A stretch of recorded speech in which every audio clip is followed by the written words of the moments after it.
Hi everyone, and welcome to another edition of the Prep Sports Show. And today, this week is another big week for high school football. On Friday night we have some significant district games, which for some might mean a district title, for others is the big step toward a district title.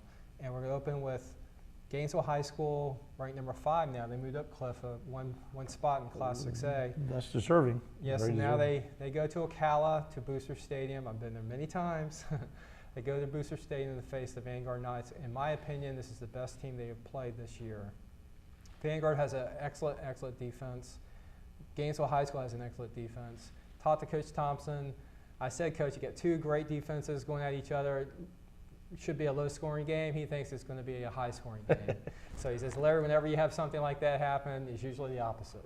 But he's got the offense to compete in that, doesn't he? Right. So it should be an excellent game. Whoever wins that will have the inside track to win the district. If Gainesville wins it, they will win the district. They will win it.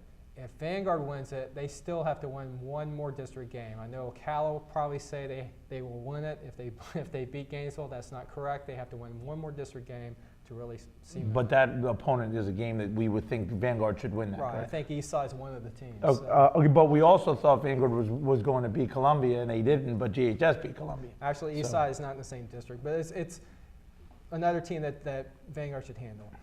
The other game is a huge game, is Santa Fe at North Marion. Yeah. If you can talk about that. Yeah, Larry, I don't know how we lost a draw here. All the two big games of the week are down in the Ocala Star-Banner area. But I don't know if we want to call this Separation Friday or whatever else we want to call it, but we're going to get a clearer picture of what's going to happen postseason-wise from this Friday. Absolutely.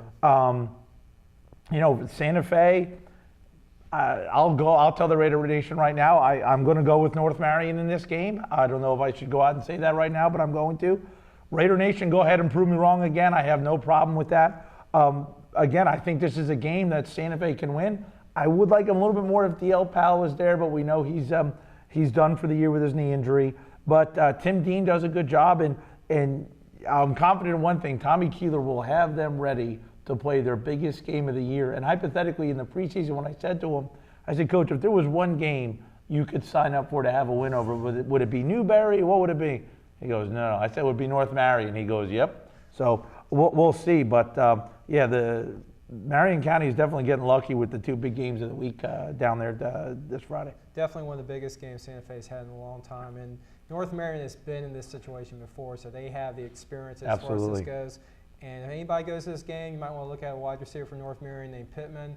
He's heading to Florida. He was the first commit to Florida with most champions. And I think they have, 3 other D1 guys on that team. So, right. so Santa Fe is definitely going to have their hands full. But this is arguably one of the biggest games since they made the playoffs in 04, made the playoffs in 99. I believe their last district title was 96. But, winning state titles in 91, 94, this ranks up there with big significance, like you said.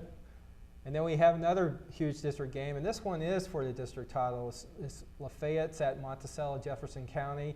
These two teams know each other very well. Cliff, you've seen these teams together. I actually was at the playoff game last year that Jefferson County won in the second round. It was the regional final at Mayo last year.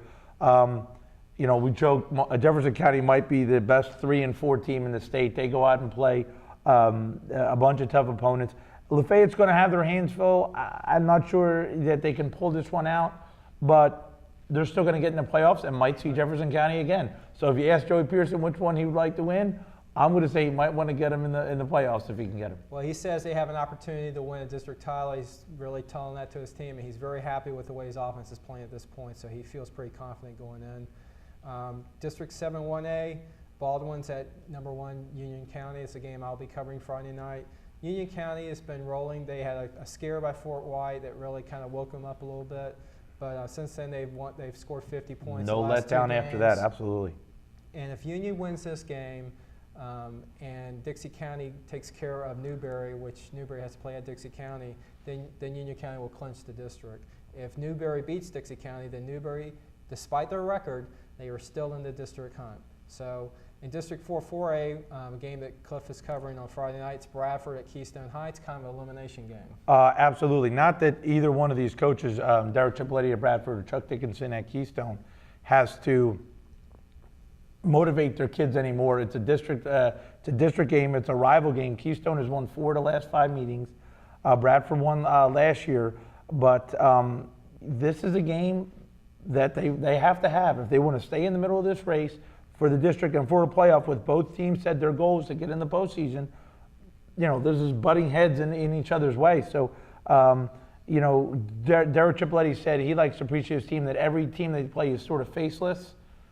Good luck with that this week, Coach, because everyone on that team knows they're playing Keystone this week. But it should be a fun, entertaining game, and I'm looking forward to it. But I do want to touch briefly, the game I was at Friday was a great game between Trenton and Dixie County. Trenton was able to get their first win over Dixie County since 1998. After that game, I spoke to Stephen Smith, and you could clearly tell he was in a very physical, hard-hitting game. Coach Andrew Thomas said that his status for this week is questionable. He did say not to be surprised if you see his 2 brothers, his older brother Jonathan Smith and his younger brother Michael Smith, have some time under center. Not sure if Stephen's going to be able to go, but we'll see. They do play PK Young on Friday, so we'll see what happens. But it was I'm curious to see if there's going to be any sort of letdown for Trenton. I don't think so, but with PK coming in after a big win, you never can tell. In volleyball, we have district tournaments coming up next week. They begin Monday and Tuesday across the state. Locally, we have some tournaments as well. Buchholz in District 1-7A will be hosting a tournament. Keystone Heights, which Cliff saw yesterday. Yeah, I was very impressed with them. They did lose to St. Francis. Megan Zinkel is the real deal for them. I was impressed with St. Francis and under Nick Sharonis, the former UF volleyball assistant under Mary Wise for 18 years.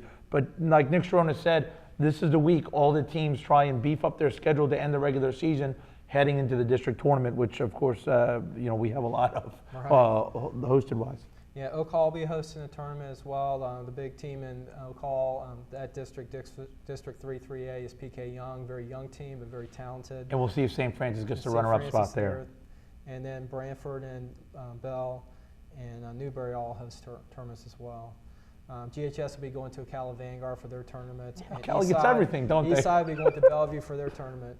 And in golf, Cliff, you want to talk about Oak Hall girls? Yes, Laura actually covered them on Monday. They won another district championship. Taylor Thomason won her 2nd straight individual district title, coming off her 2nd straight county title the week earlier. They'll be at the regional tournament at the UF Mark Bossick Golf Course on Monday. I'll be at that. So that'll be interesting to see if they can punch their ticket to state. Again, I actually covered the Chiefland boys. I got to see them win their first district title, which we think is since the mid-90s. Alden Davis won the individual title. First Chiefland golfer to win an individual title since 2001. So that was a big deal for them. And we've talked about Tatiana Pineda from the Buellitz girls golf team. Right. You got to see her. She set some sort of record out there, huh, Larry? Yeah, she did. She set at Hale Plantation Golf and Country Club. She set a ladies course record with a 63, 9 under par. So she won the individual title pretty easily, as well as the girls won the district title pretty easily as well. They'll be going to Niceville for the regionals, and Mark Eller feels pretty good about their chances up there. And why shouldn't he? Yeah.